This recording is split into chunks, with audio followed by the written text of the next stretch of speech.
जो हार कर जीतते हैं उन्हीं पे दुनिया कुर्बान होती है। लकीरों से कुछ नहीं होता मेरे दोस्त, जो अपना रास्ते खुद बनाते हैं उन्हीं को मंजिल मिला करती है। दोस्तों, जीवन में डर का सामना नहीं किया तो कभी जीत नहीं पाओगे। डर के सामने अगर आपने घुटने टेक दिए तो सपने हमेशा सपने ही रहेंगे। जीत के लिए जरूरी होता है आत्मविश्वास, मेहनत, लगन और एक अच्छी सोच। अगर ये तमाम चीजें आपके पास है तो आपको जीत जरूर मिलेगी।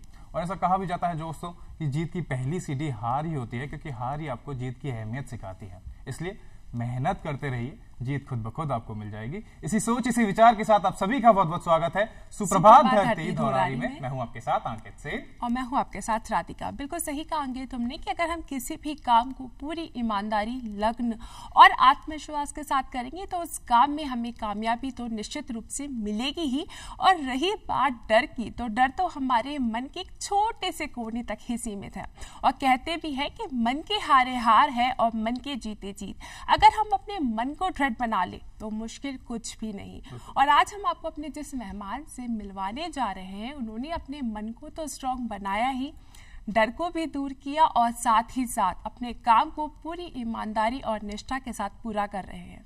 तो आइए मिलकर स्वागत करते हैं हमारे आज के मेहमान का, जो कि यातायात विभाग में पुलिस उपायुक्त के पद पे कार्यरत हैं, राहुल प्रकाश जी का। राहुल जी, आपका बहुत बहुत स्वागत। नमस्कार। बहुत बहुत स्वागत है राहुल जी। राहुल जी, जीवन के सफर की बात हो और बचपन का जिक्र ना हो तो सफर थोड़ा अधूरा होता है। आपसे जानना चाहेंगे कहाँ आपका जन्म हुआ और जो स्कूल कॉलेज का जो सफर होता है, मेमोरेबल टाइम होता है, वो कैसा रहा? चूंकि मेरे पिताजी केंद्रीय विद्यालय में शिक्षक थे, तो हम लोग लगभग पूरे भारत में भ्रमण करते रहे, जो कि हमारे लिए एक बहुत अच्छी बात रही। और मेरा जन्म जो है मध्य प्रदेश में हुआ, सारणी में। मूलतः हम लोग बिहार के रहने वाले हैं, लेकिन पापा वहाँ पोस्टेड थे। उसके बाद मेरी प्रारंभिक पढ़ाई आगरा में हुई कुछ दिनों तक। फिर हम लोग रांची चले गए और रांची से मैंने +2 किया। +2 के बाद मैं इलाहाबाद आ गया था। इलाहाबाद से ग्रेजुएशन किया, पोस्ट ग्रेजुएशन किया, और उसके बाद दिल्ली में JNU से मैंने MPhil किया पूरा कंप्लीट, और PhD में कर रहा था, जिसके बीच में मैं फिर अपने जॉब में आ गया था। जी। और सर, जैसे कि बात करें, बचपन का जिक्र चल रहा है, और बचपन का जब भी जिक्र चलता है तो सबसे पहले जो याद आती है हमें, वो आती है शरारतें। क्योंकि चाहे लड़का हो या लड़की हो, शरारतें ना करे ऐसा तो हो ही नहीं सकता। तो क्या वो ऐसी खास शरारतें रही जो आज भी आप याद करते हो तो एक चेहरे पे मुस्कुराहट आ जाती है? वो शायद इतनी सारी है कि खिलखिला के हंसने की जरूरत पड़ेगी, क्योंकि बचपन शरारतों से भरा रहा है। और हम लोग 4 भाई बहन थे, जिनमें से कि मेरे लिए सारे लोग परेशान रहते थे कि ये इतना ज़्यादा शैतान है, ये क्या करेगा क्या नहीं करेगा, उस तरह की स्थिति हुआ करती थी। और मुझे बहुत अच्छे से याद है कि हम लोग जिस मकान में रहते थे, उसके ठीक बगल में जो मकान था, उनके बहुत अच्छे अनार लगे रहते थे, बहुत बड़े बड़े। और मैं हमेशा सोचता ये लोग इस अनार को खाते क्यों नहीं है, तोड़ते क्यों नहीं है। तो फाइनली एक दिन मैंने अपने दोस्तों के साथ मिलकर तय किया कि यार इसका जो भी उपयोग है वो हम लोग करेंगे। और फिर अर्ली मॉर्निंग हम लोग दौड़ने जाते थे, तो हम लोगों ने उस अनार को उस दिन बड़े भरपेट खाया। और अगले दिन जब पड़ोसी को लगा कि कहाँ गए मेरे सारे के सारे अनार, तो वो फिर हम लोगों से पूछने भी आए, या आसपास में भी इंक्वायरी किया कि मेरे सारे अनार रात में सुबह में कहाँ चले गए। तो वो अभी भी हम लोग याद करते हैं, बहुत हंसी आती है। मैंने अपने बच्चों को भी बताया था। तो वो बचपने के कुछ ऐसे क्षण थे जो कि अब सोच के बहुत हंसी आती है। जी, यही खासियत है राधिका हमारे शो की सुप्रभात की, कि तमाम जो गेस्ट आते हैं कहीं ना कहीं आज के जो भाग दौड़ भरे जीवन में अपने बचपन को याद कर लेते हैं। यही खासियत है। अच्छा राहुल जी, फैमिली सपोर्ट एक बहुत इंपॉर्टेंट रोल प्ले करता है हर किसी के जीवन के अंदर। फैमिली की तरफ से कैसा सपोर्ट रहा आपको? फैमिली की तरफ से बचपन से ही बहुत ज़्यादा सपोर्ट मिला मुझे। और चूंकि पिताजी खुद शिक्षक थे, तो शिक्षा को लेकर के बहुत ज़्यादा उनका जोर रहता था। जैसा कि मैंने बताया, 4 भाई 1 बहन थे, तो एक बड़ा परिवार था। लेकिन फिर भी पिताजी ने कभी शिक्षा को लेकर के कभी कोई बाहर जाके पढ़ना चाहा या पैसे खर्च करने हुए, तो उन्होंने कभी भी हम लोगों को एक बार भी ना नहीं कहा। तो ये बहुत बड़ी बात थी। और उसके साथ ही उनका मार्गदर्शन भी लगातार मिलता रहा, जिसका ये फल है कि हम लोग सफलता पा सके। क्या बात है। अच्छा, बचपन में आपको एक्टिंग का भी शौक था, आपने काफी प्ले किए हैं, ड्रामा भी किया है, तो क्या कभी सोचा नहीं कि मुझे हॉलीवुड में जाना चाहिए, बॉलीवुड में जाना चाहिए, इस जगह ट्राई करना चाहिए? नहीं, कभी नहीं सोचा। एक्टिंग करना आज भी बहुत अच्छा लगता है। मौका नहीं मिल पाता। बचपन में स्टेज शो बहुत किए, कॉलेज के टाइम में भी किए, लेकिन एज ए प्रोफेशन कभी उस विषय में गंभीरता से नहीं सोचा। जी। और सर, बचपन बचपन में जो होता है हमारे सपनों की कई सारी नींव हम बचपन में ही रखते हैं, कई सारे सपने सोचते हैं कि बड़े हो जाएंगे तो हम डॉक्टर बन जाएंगे, इंजीनियर बन जाएंगे या विंग कमांडर, जो भी हमें बनना है, एक सपनों की एक नींव होती है। तो आईएएस बनने की जो नींव है वो आपके जो कब आपको ऐसा लगा?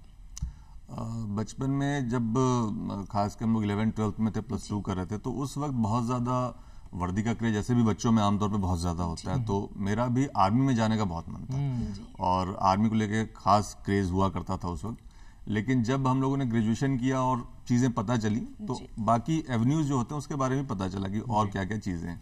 तो उसके बाद जब कॉलेज टाइम था तो सिविल सर्विसेज को लेकर के जागरूकता आई थी और फाइनली ये मन में आ गया कि आईएएस आईपीएस ये दो ऐसे सर्विसेज हैं जो कि इस देश में कुछ करने के लिए बहुत महत्वपूर्ण है। तो उसको सोच करके फिर उस दिशा में आगे बढ़ा। क्या बात है, आपकी सोच बहुत अच्छी है। लेकिन जब आप ये पेपर क्रैक किया, UPSC one of the toughest paper होता है, ये जिस चीज़ के लिए आपने इतनी मेहनत करी, आपको पता लगता है कि फाइनली आपने क्रैक डाउन कर लिया है, आप पास आउट हो चुके हैं, सबसे पहले ये खुशखबरी घर में किसको सुनाई? सबसे पहले मैंने पिताजी को बताया था। उनका क्या रिएक्शन था उस वक्त? Obviously he was very happy. Actually मेरा सेकंड अटेम्प्ट में सिलेक्शन हुआ जी। तो जब फर्स्ट अटेम्प्ट में मैंने इंटरव्यू दिया था तो उसमें जब रिजल्ट आया तो भी मैंने सबसे पहले पिताजी को ही बताया था कि मेरा नहीं हुआ। तो फाइनली जब नेक्स्ट अटेम्प्ट में हुआ तो सबसे पहले उनको इन्फॉर्म किया कि इस बार हो गया है और आईपीएस में मेरा सिलेक्शन हुआ। और सर जब आप प्रशासनिक सेवा में सेलेक्ट हो गए, पुलिस सेवा उसके बाद आप ट्रेनिंग में गए, ट्रेनिंग भी काफी टफ होती है जी। और कुछ खट्टी मीठी यादें भी होती है, कुछ हमें अच्छा लगता है, कुछ हमारे लिए कुछ नया सीखने को होता है, तो कुछ ऐसी यादें जो आप हमारे साथ शेयर करना चाहें।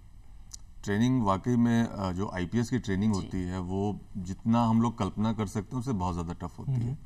और जैसा लगता है कि कांस्टेबल्स हैं, हेड कांस्टेबल्स हैं या जो सबऑर्डिनेट रैंक्स हैं, ये लोग बहुत ज़्यादा मेहनत करते हैं फिजिकल, लेकिन एक्चुअल में ट्रेनिंग के टाइम में आईपीएस को उससे भी ज़्यादा फिजिकल ट्रेनिंग दी जाती है जी। तो ये वहाँ जाके पता चलता है। जबकि शुरू में आपको लगता है कि आप एक बड़े ऑफिसर के लिए आपका सिलेक्शन हुआ है, लेकिन वहाँ जाकर के आपको पता चलता है कि नहीं, आपको बहुत ज़्यादा फिजिकल मेहनत भी करनी है, मेंटल तो करनी है, फिजिकली बहुत ज़्यादा कराते हैं। तो फिर भी बहुत कुछ सीखने को मिलता है और उस वक्त की मेहनत होती है जो कि चूंकि एक बार ट्रेनिंग के बाद हम लोग बहुत ज़्यादा कुछ कर नहीं पाते ट्रेनिंग रिलेटेड, खास के फिजिकल, लेकिन वो उस वक्त की मेहनत होती है जो कि लगातार पूरे नौकरी आपके साथ बनी रहती है। आप परेड की कहीं प्रैक्टिस नहीं करते हो, लेकिन अचानक एक दिन अगर आपको परेड करने बोला जाए तो आप परफेक्ट परेड करते हो। उसका रीजन ये है कि उस वक्त बहुत ज्यादा आपको मेहनत कराई जाती है। और हमारे उस्ताद कहा करते थे कि आपके एक मसल्स मेमोरी होती है, हम लोग उसमें चीजों को डाल रहे हैं, आपके दिमाग में नहीं डाल रहे हैं, आपके मसल्स की जो मेमोरी है तो अपने आप वर्क करेगी। तो ये एक वहां पे बहुत अच्छी बात थी। और उस वक्त जो सबसे ज्यादा मैं कहूंगा फनी जो हम लोग को लगा था, तो जाते ही सबसे पहले आपके बाल काटते हैं, तो बिल्कुल सबके छोटे छोटे, अब लड़के जब आए किसी का फ्रेंच कट है, किसी के बड़े बाल हैं, बट थोड़ी देर में सब एक जैसे हो जाते हैं। वहाँ पे जब जाते हैं तो बड़े स्टाइलिश जाते हैं, हाँ, सब लोग होते हैं, वहाँ जाते सारे सब कुछ बाल छोटे। जब बस से उतरते तब आप देखो और उसके 1 घंटे बाद देखो तो बिल्कुल अंतर होता है। और उसके बाद सबसे इंटरेस्टिंग क्या है कि शुरू में वर्दी सिली नहीं जाती, 1-2 हफ्ते का टाइम लगता है वर्दी सिलने में। उस टाइम में वो आपको हाफ पैंट पहनाते हैं और एक बड़ा सा बूट पहनाते हैं, उसमें ऊंचे मोजे पहनाते हैं, एक टी शर्ट पहनाते हैं और उसके ऊपर बेल्ट लगाते हो आप। अच्छा। तो वो इतना फनी होता है, लेकिन चूंकि सारे लोग वैसे होते हैं तो आप आराम से उस चीज को कर लेते हो। अच्छा, माइंड में कभी आपके थर्ड थॉट नहीं आया कि यार मैं कहाँ आ गया, मैं अपनी लाइफ में अच्छा था, सुबह जल्दी उठना है, ट्रेनिंग करना है, ये कहाँ आ गया? कभी थर्ड थॉट आया माइंड में? I was very happy. Actually second attempt के बाद मैंने आगे प्रयास भी नहीं किया क्योंकि I was very happy with the IPS और मुझे बहुत अच्छा लगा जी। और सर जब ट्रेनिंग के कंप्लीट हो गई और पहली बार वर्दी पहनी और अपनी कुर्सी पे बैठे तो क्या वो अनुभव था? एक्चुअल में जब पीओपी होता है, पासिंग आउट परेड, तो वो एक बड़ा ही इमोशनल टाइम होता है जब आपकी ट्रेनिंग कंप्लीट हो जाती है और as a complete police officers आप उस परेड ग्राउंड से मार्च करते हो, बारी बारी से बाहर निकलते हो। तो उस वक्त जरूर एक ये फीलिंग आती है कि हमारे जो परीक्षाएं थी हमने पास कर ली, जो ट्रेनिंग था उसको भी हमने पास कर लिया और अब एक्चुअल में जो हम इतने दिनों से सपना देख रहे हैं कि हम कुछ करेंगे, उसके लिए हमारा पहला कदम इस दुनिया में बढ़ चुका है। तो बड़ा इमोशनल समय होता है। बिल्कुल, जाहिर सी बात है, इमोशनल और साथ साथ आपको जो इतनी मेहनत करी फाइनली उसका रंग आपको मिलेगा। बिल्कुल बिल्कुल बिल्कुल। अच्छा, ट्रेनिंग का आपने जिक्र कर रही है, ट्रेनिंग की बात चल रही है, कितना फर्क आप देखते हैं आज की ट्रेनिंग में और पहले की ट्रेनिंग के अंदर? ट्रेनिंग में हमेशा ही परिवर्तन होता रहता है। आपको पता होगा कि 1976 के पहले जी पूरे देश के आईपीएस की ट्रेनिंग जो है वो माउंट आबू में हुआ करती थी और 76 से फिर वो हैदराबाद में शुरू हो गई। तो हम लोग पहले की भी किस्से कहानियां सुना करते थे। इवन हमारे टाइम से अभी तक में बहुत ज्यादा परिवर्तन जो है वो खास करके जो साइबर रिलेटेड चीजें हैं उसको लेकर के काफी परिवर्तन आ गया है। और हम लोगों ने अपने ट्रेनिंग के टाइम में जितना कुछ सीखा था, फील्ड में आकर के हमने देखा कि चीजें बहुत आगे बढ़ गई हैं। तो ये सारी चीजें अब धीरे धीरे ट्रेनिंग के अंदर आती जा रही हैं। जी। और सर, जैसा कि हम बात करें कि जब आपने पहली पोस्टिंग की, क्योंकि कहते हैं ना कि वर्दी जब हमने पहनी है तो बहुत सारी जिम्मेदारी आ जाती है, और अगर जिस पद पे हम बैठे हैं उसे पूरी जिम्मेदारी के साथ हम नहीं निभाते तो कहीं ना कहीं वो एक मन में मलाल भी रहता है कि हम इस काम को पूरा नहीं कर पा रहे। तो जब पहली पोस्टिंग हुई और उस समय जब आपके सामने चुनौतियां आई, क्योंकि चुनौतियां आना स्वाभाविक है, तो किस तरीके से आपने उनको फेस किया? पहली अगर आप आईपीएस का आप देखोगे तो पद जो होता है एज ए पोस्टिंग एसपी का होता है, उसके पहले ट्रेनिंग और एसपीशिप होती है। तो पहली मेरी एसपीशिप थी धौलपुर की जी। और धौलपुर में वाकई में बड़ी विकट परिस्थितियां थी। जब मेरी पोस्टिंग हुई थी वहां पे एक हफ्ते पहले एक हेड कांस्टेबल की रेत माफियाओं के द्वारा ट्रैक्टर से कुचल के हत्या कर दी गई थी, और जो उस वक्त के तत्कालीन पुलिस अधीक्षक थे उनको हटाया गया था अचानक उस इंसिडेंट के बाद। तो चीजें बहुत बिखरी हुई सी, अस्त व्यस्त थी। तो नो डाउट बहुत बड़ा चैलेंज था, और डकैती इन्फेस्टेड एरिया था, और काफी नामी डकैत उस वक्त के धौलपुर में हुआ करते थे। राजेंद्र सहरोन था जो लगभग 1 लाख का इनामी था, और 20-25 हजार के इनामी कई सारे डकैत थे जो कि ऑपरेट करते थे। और आगरा और ग्वालियर के व्यापारियों में खास डर बैठा हुआ था धौलपुर के डकैतों का अपहरण होने को लेकर। तो उन परिस्थितियों में जब मैंने ज्वाइन किया तो 1.5 साल वहां रहने के बाद काफी हद तक इन चीजों पे आप कह सकते हैं काबू पा लिया गया था, और वो काफी सेटिस्फैक्शन वाला टाइम रहा मेरे लिए। बिल्कुल। और बहुत सी जिम्मेदारियां होती हैं। इस तरीके की सिचुएशन को डील करते वक्त क्या माइंडसेट होता है? जैसे आपने बताया काफी अपराध आपके दौर में कम हुए, क्या माइंडसेट होता है? खुद की कभी टेंशन नहीं होती कि मेरे भी घर में परिवार है? आपको टीम वर्क में भी काफी करना पड़ता है, क्योंकि at the end of the day पूरा टीम वर्क होता है। क्या माइंडसेट होता है जब भी आप इस तरीके के ऑपरेशंस को डील करते हैं? एक्चुअली माइंडसेट सिर्फ यही होता है कि जो लक्ष्य आपने तय किया उसको आपको पाना है जी। और जो निर्णय लेना है ना वो सबसे मुश्किल काम होता है। जी। कई बार जब आप उस कुर्सी पे बैठे नहीं होगे तो आपको लगेगा कि नहीं ये तो कौन सी बड़ी चीज है, एसी कमरे में बैठ करके आप चला रहे हो अपनी नौकरी। But decision making is the toughest thing, क्योंकि आपके एक निर्णय से कई लोग मर सकते हैं, कई लोगों की जानें बच सकती हैं। तो वो एक निर्णय लेना अपने आप में बहुत मुश्किल होता है। और जब भी जो भी चैलेंजेस आए नौकरी में, तो मैंने हमेशा रिस्क लेकर के व्यापक हित में जो था उसके लिए आगे बढ़ा। भले ही मुझे लगा कि हो सकता है मेरी नौकरी चली जाए, हो सकता है कुछ गलत हो जाए, जो मैं रिस्क ले रहा हूं तो गलत होने का बहुत खतरा होता है। लेकिन फिर भी मैंने इसलिए लिया कि फाइनली मुझे ऐसा लगा कि ये काम करना चाहिए और इससे व्यापक हित जुड़ा हुआ है। नो डाउट आपके ऊपर भी रिस्क होता है। कई बार ऐसे मौके हैं जबकि आमना सामना हुआ और जान जाने की स्थिति थी, और उस वक्त में आपको जरूर अपने परिवार का, बच्चों का ख्याल आता है। कई बार धमकियां मिली और सारी चीजें होती रहती नौकरी में। बट फाइनली अगर आपने कुछ लक्ष्य तय किया है, आपने उसको पाने का सोचा है, तो फिर बिल्कुल एक लक्ष्य होना चाहिए हर किसी के जीवन, जब भी आपको कुछ अचीव करना है जीवन के अंदर। लेकिन वो कहते हैं ना, डिसीजन मेकिंग की आपने बात करी, क्योंकि one of the important role होता है आपके अंदर। किस चीज़ से आपको ज़्यादा मदद मिलती है डिसीजन मेकिंग की? अगर मैं बात करूं, आपकी ट्रेनिंग से उससे मदद मिली, या आपकी जो प्रोफेशनल लाइफ में आपको जो एक्सपीरियंस है उससे ज़्यादा आपको डिसीजन लेने में मदद मिली? डिसीजन मेकिंग में सबसे ज्यादा मदद में ट्रेनिंग तो एक बेस है हर चीज का। अगर ट्रेनिंग नहीं होती तो एज ए पुलिस ऑफिसर में हो ही नहीं सकता था। लेकिन फाइनली अनुभव और मूल रूप से आपका व्यक्तित्व, ये दो चीजें ऐसी होती हैं जो कि निर्णय लेने में बहुत महत्वपूर्ण होती हैं। जी। और सर, कहीं ना कहीं आपके काम से तो अनुभवों से तो आपको मदद मिलती है, और साथ में अगर फैमिली का सपोर्ट हो, क्योंकि आपकी जो जॉब है उसमें पोस्टिंग भी होती है, जगह जगह आपको जाना पड़ता है, बहुत रिस्क भी जॉब है। ऐसे में अगर फैमिली का सपोर्ट हो तो कहीं ना कहीं जो हमारी हिम्मत है, हौसला है, वो कई गुना बढ़ जाता है। तो फैमिली का कैसा सपोर्ट आपका रहता है? हमारी जो बेटर हाफ है श्रीमती जी हैं, वो भी सर्विस में ही है, आईएएस है 2007 बैच की। और चूंकि वो खुद सर्विस में है तो काफी कुछ चीजों को समझती हैं, उनको पता है कि किस तरीके से पूरा तंत्र काम करता है। और हमेशा उन्होंने सपोर्ट किया, चूंकि नौकरी के बहुत लंबे पीरियड में अलग अलग रहे और दोनों बच्चे उनके पास रहे, और बच्चों को साथ रखते हुए उनका सब कुछ करते हुए उन्होंने नौकरी की। और कभी मेरे ऊपर ये नहीं आने दिया कि आप अलग रह रहे हो या टाइम नहीं दे रहे हो या महीने में भर नहीं आ रहे हो, तो ये मैं मानता हूँ कि अपने आप में मानसिक तौर पे मजबूत करने के लिए एक बहुत बड़ी चीज थी। बहुत जरूरी चीज थी। अच्छा राहुल जी, मैं डिसिप्लिन की अगर बात करूं, क्योंकि डिसिप्लिन हर एक के जीवन में बहुत जरूरी होता है, चाहे किसी भी काम में आप करते हो, एक डिसिप्लिन बहुत जरूरी है। आपके जीवन में डिसिप्लिन का क्या रोल है, क्योंकि आपके फादर भी एक टीचर हैं, आपके ब्रदर भी एयरफोर्स में, तो घर में एक माहौल होता होगा डिसिप्लिन का ऑलरेडी, तो आपको किस चीज़ से मदद मिली? पिताजी से एक्चुअली सभी लोग काफ़ी डरते थे घर में, और वो आप डिसिप्लिन कह ले, चूंकि हमारे टीचर थे, हम उसी स्कूल में भी पढ़ते थे, और कहीं ना कहीं जो उनका खुद का तरीका था सुबह उठने का, काम करने का, मुझे मेरे घर का मैं बता रहा हूँ कि कभी पिताजी ने किसी को टोका नहीं या कभी रोका नहीं, ये नहीं करना, ये करना है, उस तरह का माहौल नहीं था हमारे घर में।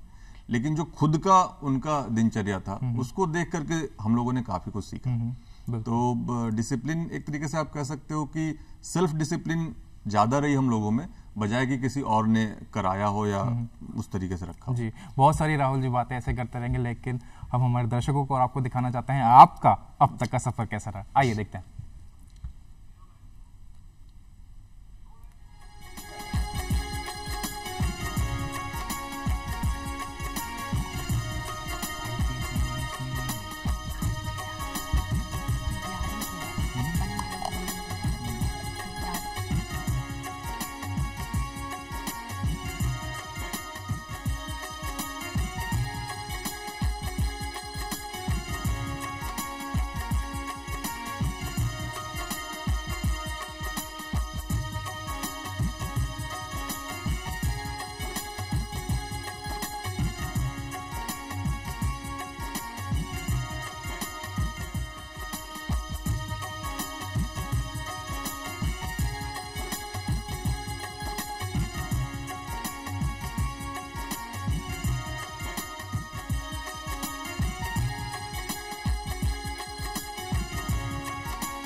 दोस्तों, एक बार फिर से आपका स्वागत है सुप्रभात धरती धुरारी में। और आज हमारे साथ जो मेहमान के रूप में मौजूद हैं वो है यातायात विभाग में पुलिस उपायुक्त राहुल प्रकाश जी। सर, जैसा कि अभी हमने आपके जीवन के सफ़र को देखा और आपने बहुत अच्छे कार्य किए हैं, काफ़ी सारी चेंजेस लाए हैं आप। अगर हम बात करें कि एक साथी योजना आपने चलाई जिसमें अपने नशे को दूर भगाने के लिए लोग काफ़ी अच्छे प्रयास किए लोगों के लिए, तो सर वो योजना क्या थी, उसके बारे में आप बताएं। मैं सेकंड पोस्टिंग के तौर पे जोधपुर कमिश्नरेट में डीसीपी के पद पर करीब 6 महीने रहा, और उसके बाद जोधपुर ग्रामीण में एसपी के पद पर वहीं जोधपुर में ही मैं आ गया था। जी। और उस दौरान खास करके उस पूरे क्षेत्र में देखा कि स्मैक जो है वो एक बहुत तेजी से फैल रहा नशा है, और जो बाकी नशा होता है जैसे कि मदिरा भी होता है, अफीम भी होता है, इनका क्या है कि आप उस तरीके से हैबिचुअल नहीं बनते हो जैसे आप स्मैक में बनते हो। अगर एक डोज आपने स्मैक कर लिया तो अगले दिन आफ्टर 24 आवर्स आपकी बॉडी खुद उसको डिमांड करती है। तो ये चीज बहुत अपराधियों के लिए, नशे के सौदागरों के लिए बड़ा आसान था कि किसी एक बच्चे को आप एक बार मुफ्त में पिलाना है तो उसके बाद वो आपके पीछे पीछे आएगा। ये इस स्थिति के कारण जोधपुर में बहुत ज्यादा ये समस्या बढ़ रही थी। तो हमने स्मैक के तस्करों के खिलाफ तो कार्रवाई करी और अच्छी कार्रवाई करी, और मुझे याद है कि लगभग 1.5 साल में 4.5 किलो के आसपास हम लोगों ने स्मैक पकड़ा, जो कि एक बहुत बड़ी मात्रा है स्मैक के लिए। आप ग्राम से पकड़ते हो 5 ग्राम 2 ग्राम, तो एक बड़ा कैच था। लेकिन हमने कहा सिर्फ अपराधियों को पकड़ने से हमारा उद्देश्य सफल नहीं होगा, बल्कि जो लोग इसको यूज कर रहे हैं, जिनके घर वाले परेशान हैं, उनके लिए भी कुछ किया जाए। तो वहाँ के मेडिकल डिपार्टमेंट से मिल करके हम लोगों ने एक वहाँ पे कमरा तैयार कराया था हॉस्पिटल में, और हमने अपने खुद के लोग लगा के गांवों से इनको लेके आते थे जो कि आदी थे नशे के, उनको वहाँ एडमिट करते थे, और उनका जो इलाज था महीने भर का, उस दौरान भी ध्यान रखने के लिए हमारे खुद के कुछ कांस्टेबल्स थे जो स्वेच्छा से तैयार थे कि सब हम इस काम को करेंगे, उनको साथ में रखते थे, और वैसे करके हम लोगों ने कई लोगों का वहाँ पे इलाज कराया था। क्या बात है, बहुत ही अच्छे काम राहुल जी आपने कर रहे हैं। बहुत ज़रूरी होता है नशा मुक्ति का, बहुत, क्योंकि जीवन को जिसे कहते हैं क्रोध के पूरा खत्म कर देता है। अच्छा, वर्तमान की अगर मैं बात करूँ राहुल जी, तो कौन कौन सी जिम्मेदारियां आपके ऊपर है और किस तरीके से डील करते हैं? अभी मैंने लगभग 1 महीने पहले यहाँ पर कमिश्नरेट में यातायात डीसीपी का पद संभाला है। और यातायात आज के टाइम में पूरे जयपुर की आप कह सकते हैं कि ऐसी समस्या है जिससे कि हर आदमी जुड़ा हुआ है और प्रत्येक व्यक्ति कम से कम दिन में 6 से 10 बार जरूर सड़कों पे निकलता है। और जब भी निकलेगा तो यातायात को लेकर कुछ ना कुछ उसके दिमाग में आता है। तो जब इस पद पे मैं आया तो मेरे लिए एक बहुत बड़ी चुनौती थी कि लोगों को कैसे हम राहत दें, जितना भी दे पाए, चाहे 2% दे, 10% दे, लेकिन कैसे राहत दें। यातायात में क्या होता है कि ज्यादातर चीजें आप मान लो 70-80% चीजें जो है इंजीनियरिंग से जुड़ी हुई हैं। कहीं पे अगर फ्लाईओवर नहीं है, कहीं पे अंडरपास नहीं है, कहीं पे कट नहीं है, कहीं पे प्रॉपर सड़क चौड़ी नहीं है, तो बॉटलनेक बनेगा ही बनेगा। आप बहुत ज्यादा कुछ कर नहीं सकते। दूसरी चीज है कि जिस रफ्तार से वाहनों की गति बढ़ रही है वो हमारे कंट्रोल में अभी है नहीं। हर व्यक्ति को गाड़ी चाहिए और एक एक घर में 4-4, 6-6 गाड़ियां आप लोग ले रहे हैं। तो इन सारी चीजों के कारण जयपुर की यातायात व्यवस्था पे बहुत ज्यादा दबाव है। मेरी कोशिश यही है कि अल्पकालिक उपायों के द्वारा मैं कितनी राहत लोगों को जल्दी से जल्दी दे सकता हूँ। दीर्घकालिक उपाय तो बहुत सारे हैं, लेकिन उनमें हो सकता है 10 साल लगे, 5 साल लगे, लेकिन मेरी कोशिश है कि क्या छोटे चेंजेस जो पॉसिबल हैं उसको मैं करके लोगों को थोड़ा सा रिलीफ जितना हम दे सकते हैं दे पाएं। बहुत अच्छी सोच है राहुल जी आपकी। लेकिन जब भी कोई कार्यभार आप संभालते हैं, कोई जिम्मेदारी आपके ऊपर आती है, फर्स्ट प्रायोरिटी क्या रहती है, किस तरीके से देखते हैं आप? एक्चुअल में किसी भी जगह पे जाने के बाद सबसे पहले जरूरी है कि आप उसको समझो, उसके बारे में जानो।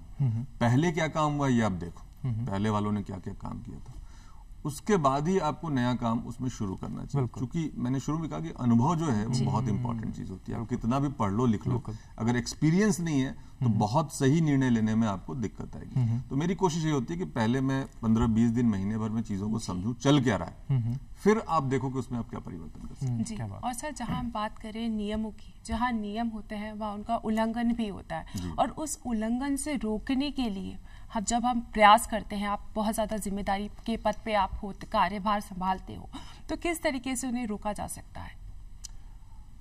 अवेयरनेस जो है मैं मानता हूं कि सबसे इम्पोर्टेंट चीज है। जी, डर से किसी रूल को अगर आप फॉलो करोगे जी, तो आप कब तक डराते रहोगे और कब तक आप खड़े रहोगे, वो बड़ी एक अजीब सी स्थिति होती है। तो मैं मानता हूं कि जब तक हमारे अंदर ये भावना नहीं आएगी कि ये चीज हमारे लिए जरूरी है। मैं कई जगह जाता था अपने एसपीशिप के दौरान, तो मैं वहाँ गांव में जो मीटिंग होती थी उसमें कहता था कि भाई जब घर से आपका बच्चा बाहर निकल रहा है, आपका पति बाहर निकल रहे हैं, तो आप क्यों नहीं खुद पूछते हो कि भाई बिना हेलमेट के क्यों बाहर जा रहे हो? मैं क्यों पूछने के लिए आ गया हूँ एज ए पुलिस मैन? कोई क्यों किसी को रोके?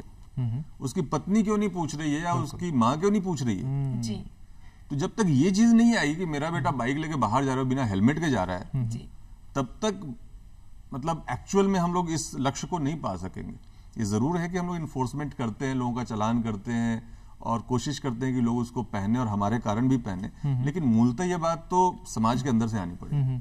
वर्तमान में राहुल जी आप ट्रैफिक डीसीपी हैं और ट्रैफिक प्रॉब्लम पूरे वर्ल्ड में एक बहुत बड़ी समस्या बन चुका है, ना ही इंडिया में, पूरे वर्ल्ड में एक बहुत बड़ी समस्या बन चुकी है। एज ए ट्रैफिक डीसीपी आप इन तमाम सिचुएशन को किस तरीके से देखते हैं और आने वाले समय में क्या कुछ नया करने वाले हैं? जैसा कि मैंने आपको बताया कि ट्रैफिक प्रॉब्लम्स का एक बहुत बड़ा सोल्यूशन इंजीनियरिंग में है, तो उसके बारे में सोचना पड़ेगा, हम लोग को मिलकर सोचना पड़ेगा। उसके साथ में जो पब्लिक ट्रांसपोर्ट सिस्टम है वो ज्यादातर बड़े शहरों में जो यूरोप के हैं या यूएसए के हैं, वहां पे उनको बहुत स्ट्रेंथन किया गया। जैसे आप दिल्ली में भी जाते हैं, आप मेट्रो के सिस्टम को आप देखो, लोगों को काफी राहत मिली है। वहाँ पॉपुलेशन बहुत ज्यादा है, फिर भी कंजेशन होता है, लेकिन फिर भी लोगों को मेट्रो से बहुत राहत मिली।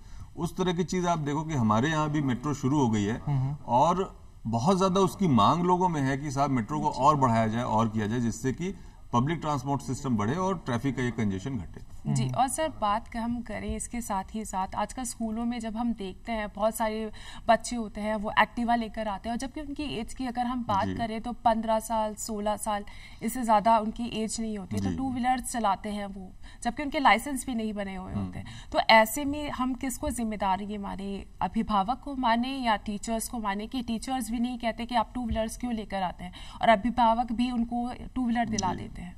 जी, एमवी एक्ट के अंतर्गत 50 सीसी के जो गाड़ियां हैं, खासकर से बैटरी वाली आने लगी आजकल, वो 16 साल के से ऊपर के बच्चों को अलाउड है चलानी, और बाकी जो व्हीकल्स हैं जो गियर वाली हैं वो 18 साल से ऊपर ही आपको उसका लाइसेंस मिल सकता है। ये आपने बहुत अच्छी बात कही कि जो परिजन है जो उनको खरीद के दिला रहे हैं जी। मुख्य तौर पे तो उस स्तर पे वो स्क्रीनिंग होनी चाहिए कि मुझे मेरा बच्चा बालिग हुआ कि नहीं हुआ, मैं इसको दिलाऊं कि नहीं दिलाऊं। और स्कूल जहां वो जा रहे हैं वहां पे स्कूल भी एक तरीके से उनके पेरेंट्स हैं, गार्जियंस हैं, टीचर्स हैं जो कि उनको सही दिशा दिखाते हैं। और हमारी भी भूमिका है कि जब इस तरह का अगर कोई वायलेशन दिख रहा है तो हम भी उनको समझाएं और कार्रवाई करें। तो तीनों को कहीं ना कहीं मिलना पड़ेगा, एक सिनर्जी लानी पड़ेगी, तभी सफलता मिलेगी। बिल्कुल बिल्कुल। हमारे साथ आपके सहयोगी भी जुड़ चुके हैं क्योंकि डिजिटलाइजेशन का जमाना है। तो पारस जी हमारे साथ जुड़ चुके हैं। Hello hello. हाँ जी पारस जी, बहुत बहुत स्वागत है आपका सुप्रभात धरती दोरारी में। Thank you sir. आज हमारे साथ राहुल जी बैठे हैं और काफी चुनौतियों से आप लोगों का जॉब होता है, आप एडिशनल एसपी रह चुके हैं। तो उस वक्त की कोई ऐसा दौर आप हमारे साथ शेयर करना चाहें राहुल जी के साथ, कोई ऐसी मेमोरी जो आप हमारे साथ शेयर करना चाहें, हमारे दर्शकों के साथ शेयर करना चाहें? जरूर। पहले तो मैं ये कहना चाहूंगा, जैसे ही अभी आपने कहा कि राहुल सर आपके साथ में हैं जी तो राहुल सर का नाम सुनकर के ही मन में ऊर्जा का संचार बढ़ जाता है। जी जी। सर बेसिकली ऊर्जा और सकारात्मकता और टीम लीडर का भंडार है सर, बहुमुखी प्रतिभाशाली के धनी है सर जी। और सर के साथ में मैं एज एडिशनल एसपी अलवर में रहा था जी। और सर के साथ में हमने बहुत चुनौतीपूर्ण कार्य किए थे। जैसा कि आपको भी पता होगा, जी। राजस्थान में सबसे crime prone area Alwar district है, जहां पे सर ने बहुत ही अच्छे से एसपी शिप को निभाया था जी। और सर जितने बहुत ही काबिल पुलिस ऑफिसर है, प्रोफेशनल पुलिस ऑफिसर है, सर के टाइम पे एक बार 5 जनों का मर्डर हो गया था।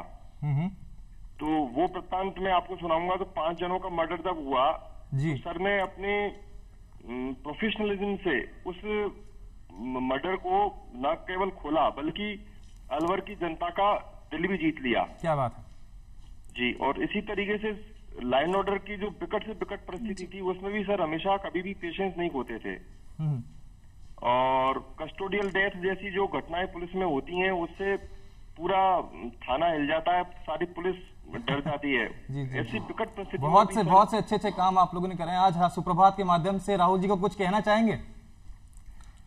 यही कहना चाहूंगा कि सर जैसे जो as a human being sir के अंदर जो है, सर इतने सहज हैं, इतने सरल हैं, कभी हृदय हैं और हमेशा सर के चेहरे पे मुस्कान रहती है। अच्छे पिता हैं, अच्छे पुत्र हैं, अच्छे पति हैं। तो सर ऐसे ही हमेशा बने रहें और ऐसे ही सबऑर्डिनेट के साथ में व्यवहार रखें। बिल्कुल बिल्कुल बिल्कुल। राहुल जी आपकी बात सुन रहे हैं, राहुल जी कुछ कहना चाहेंगे? नहीं, पारस जी मेरे भाई जैसे हैं और मैं इनको बहुत मिस करता हूँ। और एक्चुअल में अगर आप आज के टाइम में राजस्थान पुलिस में अफसरों को ढूंढोगे तो बेस्ट अगर आप 2, 3, 4 ढूंढोगे तो पारस जी का नाम पहले पे आपको रखना पड़ेगा। ये स्थिति है। Is very efficient officer. Thank you so much Paras ji, आप हमारे साथ जुड़े, बहुत बहुत शुक्रिया आपका। Thank you sir. Thank you ji. बातचीत जारी रखते हैं राहुल जी। जी। तमाम चैलेंजेस की बात आपने करी ट्रैफिक की, जैसे कि बताया छोटे बच्चे जो हैं आजकल 2 व्हीलर्स लेके जाते हैं और कहीं ना कहीं गलत बिहेवियर, माँ बाप की भी जिम्मेदारी बनती है कि बच्चों को रोकें क्योंकि जीवन इतना सस्ता नहीं है, बहुत खास होता है। ध्यान रखिए, बच्चा जा रहा है तो एक हेलमेट पहन रहा है, ना ही हेलमेट पहन रहा है, एक अच्छी ब्रांड का हेलमेट पहन रखा है, ISI प्रूफ पहन रहा है, क्योंकि अधिकतर लोग बाग सस्ता हेलमेट पहनते हैं, उनका कोई फायदा होता नहीं। मैं आपको बताना चाहूंगा और सबको मैं ये बताना चाहूंगा कि एक्चुअल में हेलमेट और सीट बेल्ट 2 ऐसी चीजें हैं जो कि 90% आपके जीवन की रक्षा कर ही लेती हैं। ज्यादातर मामलों में जहां हम लोग देखते हैं कि किसी की डेथ हुई है वहां या तो उसने हेलमेट नहीं पहना है, हेलमेट पहना है तो खराब क्वालिटी का पहना है, अच्छी क्वालिटी का पहना है तो उसने उसको फास्टेन नहीं किया। बहुत सारे ऐसे हमने घटनाएं देखी जिसमें कि हेलमेट एक्सीडेंट होते ही उछल के दूर चला गया क्योंकि उसने उसको बांधा ही नहीं था। तो मैं सबसे ये निवेदन करूंगा अपने जयपुर शहर वासियों को और पूरे राजस्थान के लोगों को, पूरे भारत के लोगों को कि हेलमेट एक तो अच्छी क्वालिटी का पहने और पहने तो उसको सचमुच में बांधे, दिखाने के लिए नहीं पहने, वो आपके जीवन की रक्षा के लिए। इसी तरीके से सीट बेल्ट जो है वो देखने में बहुत इंपॉर्टेंट नहीं लगता लेकिन वो आपका जो एयर बैग्स है उससे कहीं ज्यादा इंपॉर्टेंट आपके जीवन की रक्षा। बिल्कुल। तो कृपया ये करें। ये तमाम छोटी छोटी चीजें हैं जिनको ध्यान रखना चाहिए। जैसा कि राहुल जी ने बताया, हेलमेट पहने, अच्छी क्वालिटी का हेलमेट पहने, कार पे जाएं तो सीट बेल्ट जरूर बांधें। आपकी सेफ्टी के लिए, ये पुलिस वाले अपने लिए नहीं करते हैं, आपकी सेफ्टी के लिए करते हैं, तो अपनी जिम्मेदारियां आप संभालिए। राहुल जी, आज भी लोगों की यही मानसिकता है कि वो हेलमेट पहनते हैं, सीट बेल्ट बांधते हैं तो चालान की डर से बांधते हैं। ये मानसिकता किस तरीके से परिवर्तित की जा सकती है? मैंने पहले भी आपको बताया था कि सबसे इम्पोर्टेंट जागरूकता है, और जागरूकता के लिए जो सबसे इम्पोर्टेंट माध्यम है वो मीडिया है। आज के पूरे विश्व में मीडिया से ताकतवर कोई चीज नहीं। एक मिनट में आप किसी भी अच्छे मैसेज को या बुरे मैसेज को पूरे विश्व में फैला सकते हो। तो जब तक एक पार्टनरशिप नहीं होगी मीडिया की, पुलिस की, शासन की, इन चीजों के लिए जो हम चाहते हैं कि हो जाए, जैसे शिक्षा है, यातायात संबंधी जागरूकता है, महिलाओं के अधिकार है, महिला सशक्तिकरण है, दलितों और जो हमारे पिछड़े वर्ग के लोग हैं उनकी उत्थान की चीजें हैं, तब तक हमारी जो गति है वो अपेक्षित नहीं हो पाएगी। बिल्कुल जी। और सर हम बात करें तो आपको एक मुख्यमंत्री द्वारा एक 15 अगस्त में प्राइज भी मिला पिस्तौल के रूप में, तो सर उसके बारे में विस्तार से आप हमें बताएं कि क्या वो था? वो जैसा मैंने आपको पहला बताया कि सबसे जो मेरा पहला जिला था धौलपुर था, और वो धौलपुर जिले में ही मुझे मिला था जी। और संभवतः फर्स्ट टाइम था कि नौकरी के इतनी शुरुआत में किसी को रिवॉल्वर दिया गया हो। जी।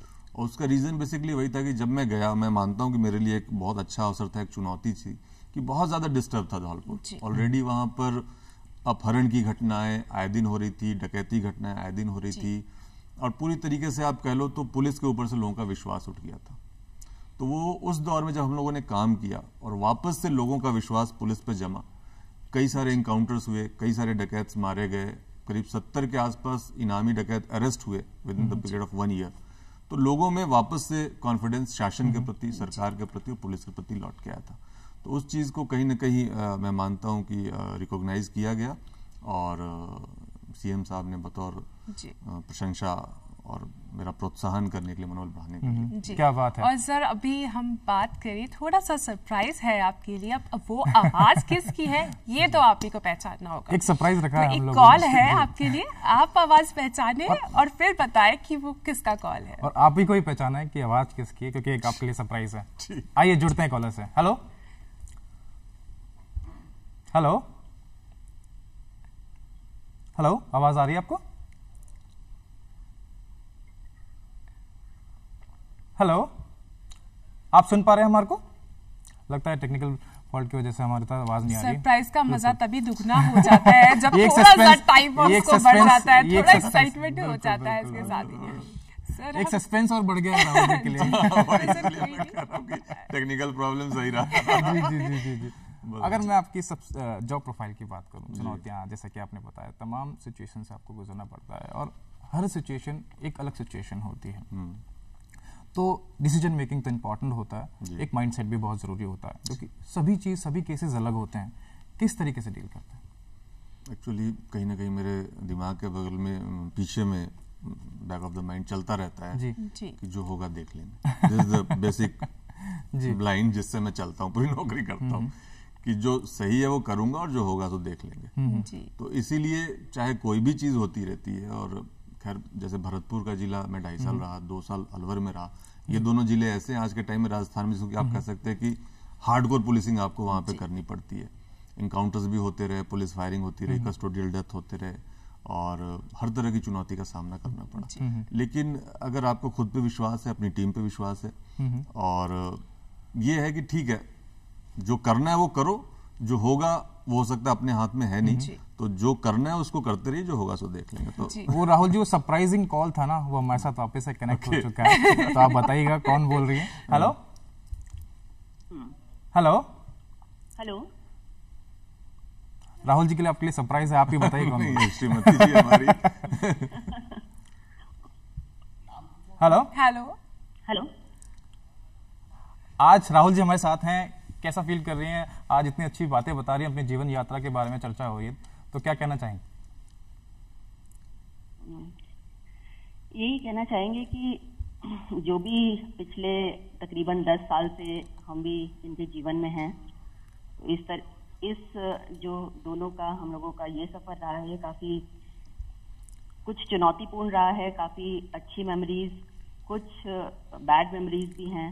ओवरऑल काफी अच्छी जर्नी रही है अभी तक हम दोनों की, और इनका जो पहले का सफर है उसको कुछ कुछ इनके मुंह से मैंने भी सुना हुआ है। वो भी काफी रोमांचकारी और जिस तरह का बचपन मेरा बीता है उससे थोड़ा अलग तरह का बचपन इनका रहा है। तो काफी अच्छा कॉम्बिनेशन है ये। जी जी जी राहुल जी, जो सरप्राइज था वो हम चाहेंगे कि आप खोलिए कि आपने पहचान पाए। बिल्कुल मैं पहचान गया, हमारी धर्मपत्नी है। जी, तो कैसे मैनेज करते हैं? हम तमाम जानते हैं कि पुलिस वालों को छुट्टी नहीं मिलता, बहुत टफ होता है, तो कैसे मैनेज करती हैं मैम आप दोनों? मैनेज करना निश्चित रूप से थोड़ा चुनौतीपूर्ण रहता है। इसमें हम लोग का प्रयास यही रहता है कि जो भी अपने ऑफिशियल दायित्व हैं उनको पूर्ण करने के बाद ज्यादा से ज्यादा क्वालिटी टाइम हम लोग अपने बच्चों के साथ स्पेंड करें। जो प्रायोरिटी ऑफिशियल के बाद अपने बच्चे ही रहते हैं, और उसमें जब भी हम लोगों की अलग अलग पोस्टिंग रहती है तो उस टाइम पर भी इस तरह के कई बार मौके आते हैं कि दोनों को किसी इंपॉर्टेंट मीटिंग में जाना होता है, कहीं जाना होता है, तो या तो बच्चों को साथ लेके जाते हैं, अदरवाइज कभी पेरेंट्स के सपोर्ट के साथ बच्चों को हैंडल करते हैं। इसके अलावा ऑफिशियल दायित्वों में भी काफी सपोर्टिव हैं राहुल, और घर में भी जो रिस्पॉन्सिबिलिटी हम दोनों मिलकर निभाते हैं। क्या बात है, आप खुद एक IAS ऑफिसर हैं मैम, तो आप दोनों की जर्नी बहुत ही यादगार और प्रेरणादायक है। कोई ऐसी चीज, कोई मेमोरी ऐसी जो आप दोनों की शेयर करना चाहते हैं हमारे दर्शकों के साथ?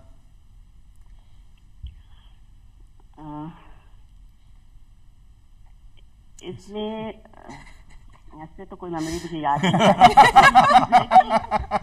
राहुल जी, आप क्या कहना चाहेंगे? नहीं, खैर हम लोगों का जो भी जर्नी रहा, मैं मानता हूँ कि एक्चुअल में जो मेड फॉर ईच अदर होता है और जोड़ियाँ आसमान में बनती हैं, कुछ उस तरह की स्थिति है। और मुझे ऐसा लगता है कि शायद और किसी के साथ मैं नहीं चला पाता शादी, और इनका मुझे नहीं पता, बट मुझे ऐसा फील होता है कि she is perfectly made for me. क्या बात है, जैसी चीज है। क्या बात है। Thank you so much ma'am, कि जैसा कि मैम ने बताया कि दोनों मैनेज करना पड़ता है, तो थैंक यू सो मच। आप जुड़ी सुप्रभात में हमारे साथ, thank you so much. Thank you so much.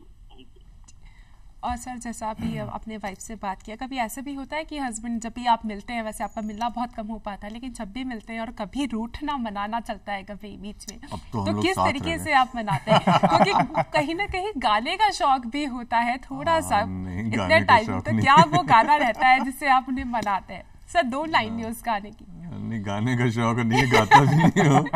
और रूठना मनाना तो खैर देखिए ये संबंधों का है, चाहे मित्र हो, चाहे पति पत्नी हो, चाहे पिता पुत्र हो, उसमें भी चलता रहता है। तो फिर भी हम लोगों ने शुरू में जब शादी होती है तो ऑब्वियसली एक एडजस्टमेंट होता है, तो आपके बीच में ज्यादा ऐसे पल आते हैं जबकि आप एक दूसरे से सहमत नहीं होते हैं, और धीरे धीरे आप एक दूसरे को। तो सर, कोई तो गाना होगा, क्योंकि ऐसा कोई इंसान नहीं हो सकता जो गाना नहीं गुनगुनाता, और वाइफ को मनाने के लिए अगर 2 गाने लाइंस गाने ही पड़े तो आज हो जाए। मैम देख भी रही है शो, तो उनके लिए कुछ गाना हो जाए हमारे माध्यम से। इसमें जब कोई बात बिगड़ जाए, जब कोई मुश्किल पड़ जाए, तुम देना साथ मेरा, मेरे हमनवा। क्या बात है, उम्मीद करता हूँ ये गाना सुन के मैम का गुस्सा कम हो जाए, क्योंकि आपने पहचानने में थोड़ा समय लगा दिया था। अच्छा राहुल जी, हर एक यूनिफॉर्म की एक अलग इम्पोर्टेंस होती है, चाहे वो आर्मी हो, नेवी हो, एयरफोर्स हो या पुलिस हो। आपके लिए पुलिस यूनिफॉर्म की क्या इम्पोर्टेंस है? सब कुछ है। पुलिस यूनिफॉर्म नहीं, आज मेरा जो भी व्यक्तित्व है, पहचान है। राजस्थान में आकर के मैं रह रहा हूँ, नौकरी के पहले कभी आया नहीं था मैं राजस्थान में, तो जो सब कुछ आज के टाइम में है, मेरा परिवार है, वो सब कुछ इस वर्दी के कारण ही है। बिल्कुल। तो वर्दी तो सुप्रीम है, प्राइम है, और उसके बिना मैं अपने व्यक्तित्व की कल्पना नहीं कर सकता। बिल्कुल। पुलिस विभाग जो है आम लोगों से जुड़ा हुआ है राहुल जी, एक इसलिए ज़रूरी होता है कि एक फ्रेंडली एटमॉस्फेयर बनाना बहुत ज़रूरी होता है। तो आपके विभाग द्वारा क्या कुछ किया जा रहा है ताकि लोग बाग अपनी समस्या लेके आप तक आए? क्योंकि जब तक आज फ्रेंडली एटमॉस्फेयर नहीं होगा आपके अंदर, पुलिस विभाग के अंदर और आम लोगों के अंदर, तब तक वो अपनी समस्या आप तक नहीं लेके आएंगे। तो क्या कुछ करा जा रहा है आपके द्वारा? हमारे जो वर्तमान में महानिदेशक पुलिस श्री कपिल गर्ग सर हैं, उनका विशेष तौर पे एक टर्म भी वो यूज करते हैं, मित्र पुलिस, कि फ्रेंडली पुलिस होना चाहिए, वो लोगों को अपना लगना चाहिए। और इसके लिए बहुत लंबे समय से प्रयास चल रहे हैं। जैसे आपने CLG सुना होगा, आपने कम्युनिटी लाइजन ग्रुप, जिसमें कि आपस में बैठ के बातें करते हैं, कोई विवाद का निपटारा करते हैं, शांति समूह बनते हैं, पीस कमिटीज बनती हैं, उसमें कोई विवाद होता है उसका हम निपटारा करते हैं। तो हमेशा ये कोशिश है कि पुलिस और पब्लिक के बीच का जो एक डिस्टेंस है, जो विलगाव है, जो एक दूसरे के प्रति अविश्वास है, उसको दूर करके इनको आपस में जोड़ा जाए। यहाँ पे एक कई बार दिक्कत ये आती है, हमारे पास कई बार शिकायतें आती है कि आपके पुलिस वाले ने कहा कि लाइसेंस दिखा या अपना रजिस्ट्रेशन दिखा, तो उनको लगता है कि हमें ऑफेंड कर दिया, हम इतने बड़े प्रोफेसर हैं या टीचर हैं। अब यहाँ पे ये देखने वाली बात है कि जो हमारी ट्रेनिंग होती है उसमें सारे जो कमांड्स होते हैं वो आप चलिए इस तरीके से नहीं होते, वो होगा पीछे मुड़, आगे बढ़, जी, है ना, कदम ताल शुरू कर। तो सारे जो कमांड होते हैं वो एग्जीक्यूशन करने वाले होते हैं, मतलब एक तरीके से ऑर्डर होता है। जी। तो कहीं ना कहीं वो चीज हमारे अंदर भी इनकलकेट हो जाती है कि जब हम बात करते हैं तो वो रिफ्लेक्ट होता है कि भाई ये चीज दिखाओ। जी। वो एक सामंजस्य मुझे लगता है कि और एक स्टेप आगे जाकर के बढ़ाने की जरूरत है। क्या बात और सर कहीं ना कहीं इसकी हम बात करें, आप इतना सारा काम करते हैं, जिम्मेदारी इतनी सारी होती है, तो ऐसे में खुद को पॉजिटिव रखना, क्योंकि इतनी सारी टेंशन्स हो जाती हैं, यातायात को मैनेज करना पूरे जयपुर का इजी नहीं है, बहुत जिम्मेदारी वाला काम। तो ऐसे में खुद को पॉजिटिव रखना किस तरीके से आप रखते हैं? बिल्कुल आपकी सही बात है कि बहुत आपके व्यक्तित्व के साथ प्रतिदिन संघर्ष होते रहते हैं, और कोई भी एक नया कारक किसी दिन उठ के चला आएगा और वो कुछ ऐसी बातें करेगा जो कि आपको परेशान कर सकती है। लेकिन फिर भी मूल मुद्दा यही है कि अगर आपको खुद पे विश्वास है, आप खुश रहते हैं, आपकी फैमिली लाइफ अच्छी है, जो कि बहुत ज़रूरी है आपको खुश रखने के लिए, तो ये सारी चीज़ें हैंडल हो जाती हैं। और मैंने अभी तक की नौकरी में यही कोशिश की, यही पाया कि परिस्थितियों को अपने ऊपर हावी नहीं होने दें, जिससे तनाव नहीं हो, और जो भी परिस्थितियां उसको कम से कम अपने सबऑर्डिनेट्स तक नहीं जाने देना है। अगर कोई दबाव भी है आप अपने तक रोक के रखो, जिससे कि आपकी टीम खुल के काम कर सके। राहुल जी, अगर मैं बात करूं कि आपको नहीं लगता कि ऐसा सिस्टम बनाना चाहिए, जैसे मैं लेन सिस्टम की बात करूं जिससे दुर्घटना कम हो, ऐसा कोई सिस्टम बनना चाहिए?